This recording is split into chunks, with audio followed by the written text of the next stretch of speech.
Hello friends, welcome to my channel. Ranjith గతం మర్చిపోవడానికి కారణం గణ అని ఐశ్వర్యతో నిజం చెప్పిన చెంచలమ్మ. అసలు ఇదంతా ఎలా జరిగిందో తెలుసుకోవాలంటే ఈ వీడియో మిస్ కాకుండా చివరి వరకు చూసేయండి. నిండు మనసులు రివ్యూ కోసం ఇప్పుడే మా ఛానల్ సబ్స్క్రైబ్ చేసుకోండి. రంజిత్ బాల్కనీలో ఒంటరిగా కూర్చుని బాధపడుతూ ఉంటాడు.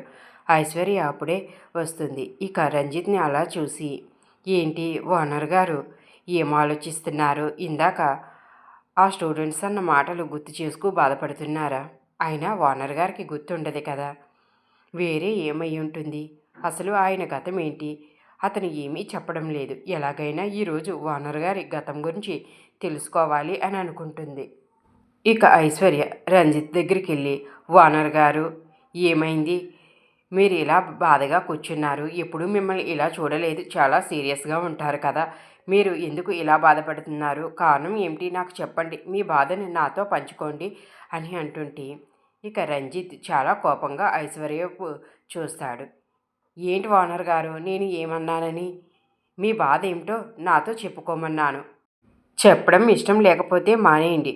అంతేగాని ఎందుకు అంత సీరియస్గా చూస్తారు అని అంటే, ఇక రంజిత్, ఐశ్వర్య, నువ్వు అనుకున్నట్లుగా నేను దేని గురించి ఆలోచించడం లేదు అని అంటాడు. మీరు ఆలోచిస్తున్న సంగతి కూడా మర్చిపోయారా అని ఐశ్వర్య అంటుంది. అదేమీ లేదు. నువ్వు నీ పని చూసుకో. నువ్వు వెళ్ళిన పని పూర్తయిందా అంటే, అయింది. నేను నా ఫ్రెండ్కి హెల్ప్ చేసే వచ్చాను. ఏదన్నా నాకు చెప్తే ఏ ప్రాబ్లం అయినా నేను ఇట్టో సాల్వ్ చేయగలను. అందుకనే నా ఫ్రెండ్స్ ఎప్పుడు నాకు ఫోన్ చేస్తూ నా దగ్గర నుంచి పరిష్కారాలు తెలుసుకుంటూ ఉంటారు. మరి ఐశ్వర్య అంటే ఏమనుకున్నారు అంటూ ఇక బిల్డప్ ఇస్తూ ఉంటుంది. ఇక ఇంతలో లోపల నుంచి ఇందిర, ఐసు ఎక్కడికి వెళ్ళిపోయావు ఇంతసేపు? ఓనర్ గారే కూరగాయలు తెచ్చి ఇచ్చారు. ఇక్కడ నేను ఒక్కదాన్నే పని చేసుకోవాల్సి వస్తుంది. నువ్వు తొందరగా రా, వంట పూర్తి చేయాలి, బాబుకి భోజనం పెట్టాలి కదా అని అంటుంది. ఇదిగో వస్తున్నానమ్మా అంటూ ఇక ఓనర్ గారితో ఐశ్వర్య, నేను లోపలికి వెళ్తున్నాను, మీరు భోజనానికి వచ్చేయండి అని చెబుతుంది. సరే నువ్వు వెళ్ళు, నేను వస్తాను అని రంజిత్ అంటాడు. ఇక ఐశ్వర్య లోపలికి వచ్చి ఇందిరాతో, ఏంటమ్మా నేను ఓనర్ గారితో మాట్లాడుతూ ఉంటే ఎందుకో అలా పిలుస్తున్నావు అంటే, నువ్వు ఓనర్ గారితో మాట్లాడుతున్నావని నేను పని లేకపోయినా నిన్ను పిలిచాను. ఎందుకు ఆయన్ని విసిగిస్తావు? ఆయనకు మళ్ళీ కోపం వచ్చిందంటే మనల్ని ఇల్లు ఖాళీ చేసేయమంటారు. ఆ సంగతి నువ్వు మర్చిపోతున్నావు. ఎందుకు ఆయన విషయాలన్నీ నువ్వు పట్టించుకుంటావు అని అంటుంటే ఇంతలో ప్రేరణ కూడా వస్తుంది. ఏంటి మళ్ళీ ఇది ఏం చేసింది? నువ్వు ఎందుకు దీన్ని అంటున్నావు అని ఇందిరాని అడిగితే, అక్క నువ్వు కూడా ఏంటి, నేను ఎప్పుడూ ఏదో ఒకటి చేస్తూ ఉంటాననుకున్నావా? నేను ఏం చేసినా మంచి చేస్తాను, ఎవరికి సమస్యలు తీసుకురాను అని అంటుంది. నువ్వు ఎవరికి సమస్యలు తీసుకురాకపోయినా మనకే సమస్యలు తీసుకొచ్చేలా ఉన్నావు. ఏంటమ్మా ఇంతకీ ఏం జరిగిందంటే, ఓనర్ గారు బయట కూర్చుని ఉంటే ఇది వెళ్ళి ఆ బాబుతో మాట్లాడుతుంది. మళ్ళీ అతను ఏమైనా కోప్పడితే ఇక మనం మళ్ళీ ఈ ఇంట్లో ఉండగలమా?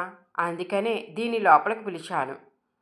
అలా పిలిచాననే దీనికి కోపం వచ్చిందంటే ఇక ప్రేరణ ఐశ్వర్యతో, ఏంటి ఐసు నీకు ఎన్నిసార్లు చెప్పాను ఓనర్ గారి విషయం నువ్వు పట్టించుకోవద్దని?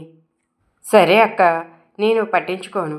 ఇక కుమార్కి ఏ ప్రాబ్లం ఉండదు కదా అని ఐశ్వర్య ప్రేరణను అడిగితే, అవును, కుమార్కి ఏ ఇబ్బంది ఉండదు కదా.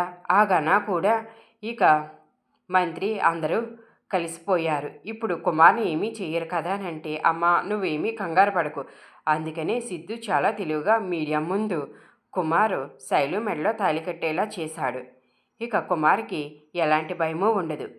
మినిస్టర్ గారు కొన్ని రోజులు కుమార్ మీద కోపంగా ఉన్నా ఆయన కూతురు కోసమైనా కుమార్ని అల్లుడిగా ఒప్పుకోవాల్సిందే.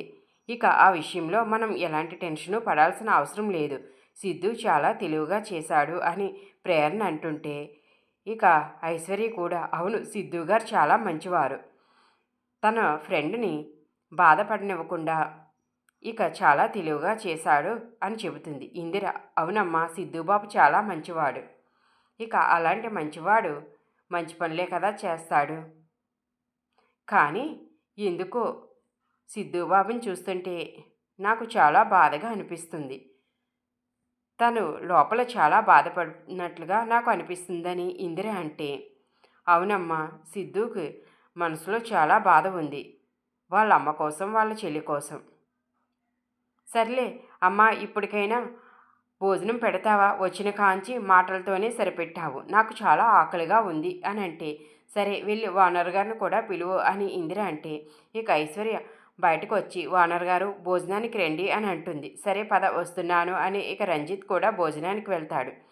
ఇక రంజిత్కి భోజనం వడ్డిస్తూ, ఎలాగైనా ఈరోజు ఈ ఓనర్ గారు సంగతి ఏంటో తెలుసుకోవాలి. ఈయన గతం ఏంటి, ఎవరు చెప్తారు అని ఐశ్వర్య ఆలోచిస్తూ ఉంటుంది.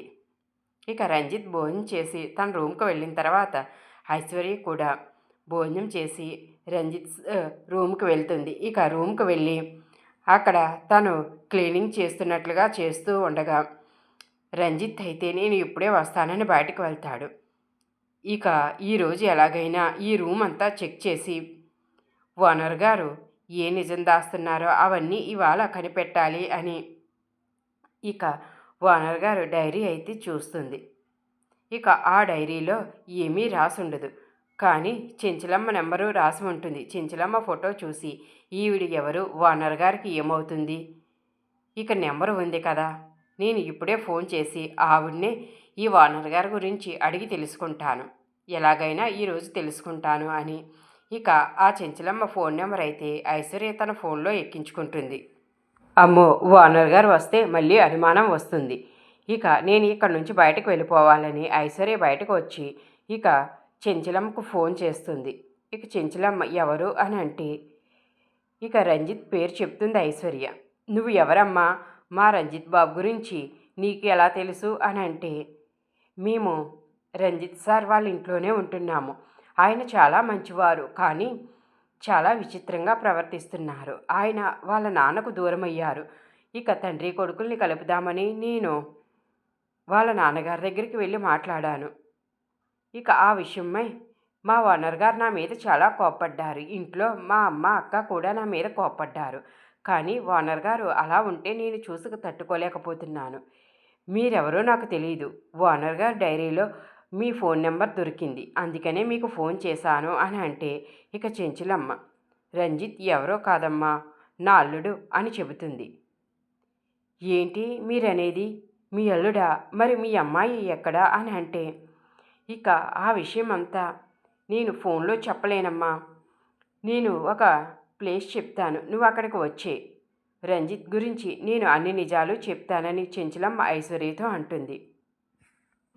ఐశ్వర్య ఇక చెంచలమ్మ చెప్పినట్లుగానే ఆ ప్లేస్కి వెళ్తుంది. ఇక అక్కడ చెంచలమ్మని చూసి, ఏంటండి రంజిత్ గారు ఎందుకు అలా ఉన్నారు, ఆయన చాలా మంచివారు, ఎందుకు ఆయన అలా ప్రవర్తిస్తున్నారు, అసలు మీ అమ్మాయి ఏమైంది, ఏంటి కారణం అని అడుగుతుంది. ఆగమ్మా ఆగు, నేను చెబుతాను కదా. నిన్ను చూస్తే నాకు చాలా అమాయకురాల్లా కనిపిస్తున్నావు. నువ్వు మీ ఓనర్ గారి గురించి చాలా తాపత్రయపడుతున్నావు, అందుకనే నేను రంజిత్ గురించి నిజం చెప్పడానికి వచ్చాను. ఇక రంజిత్ అలా అవడానికి కారణం ఘన అని చెబుతుంది. ఏంటి ఘనయా?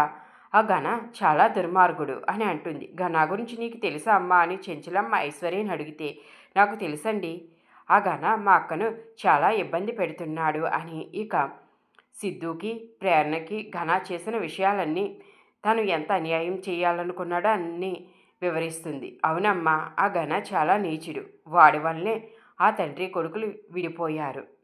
ఈరోజు నా కూతురు ప్రాణాలతో లేదు. రంజిత్ అలాగా గతం మర్చిపోయిన వాడిలాగా ఇలా ఒంటరిగా ఉండడానికి కారణం ఘనాయే. ఘనా వల్లనే ఇక రంజిత్ అలా అయిపోయాడు. రంజిత్ చాలా మంచివాడమ్మా. వాళ్ళ నాన్న దగ్గర మంచి పేరు ఉంది. తండ్రి కొడుకులు కూడా చాలా సంతోషంగా ఫ్రెండ్స్లా కలిసిమెలిసి ఉండేవారు. ఇక రంజిత్ వాళ్ళమ్మ ఆరోగ్యం పాడవడానికి, రంజిత్ వాళ్ళ నాన్నకు దూరం అవడానికి, నా కూతురు చనిపోవడానికి అన్నింటికీ కారణం ఆ ఘన. రంజిత్ వాళ్ళ నాన్నగారు ఐఏఎస్ అయితే రంజిత్ ఓ మంచి డాక్టర్. తను డాక్టర్ వృత్తిలో చాలా మంచి పేరు తెచ్చుకున్నాడు. పేదలకు ఉచితంగా వైద్యం చేసేవాడు. ఇక ఘన ఎవరో కాదు, రంజిత్ వాళ్ళ అత్త కొడుకే. ఘనాకి మొదటి నుంచి రంజిత్ అంటే ఇష్టం లేదు. ఇక ఘనాని వాళ్ళ మావయ్య ఎంతో గారాబంగా చూసేవాడు. అలాగే రంజిత్ని కూడా చాలా అపురూపంగా చూసుకునేవాడు. ఘన ఇక రంజిత్ని అలాగా ప్రేమగా చూసుకోవడం ఘనాకు నచ్చేది కాదు. ఎలాగైనా ఆ తండ్రికి కొడుకుని దూరం చెయ్యాలా అనుకున్నాడు. తను అనుకున్నట్లుగానే ఇక తన తండ్రికి కొడుకునైతే దూరం చేశాడు. రంజిత్ ఇలా ఒంటరవడానికి కారణం అయ్యాడు.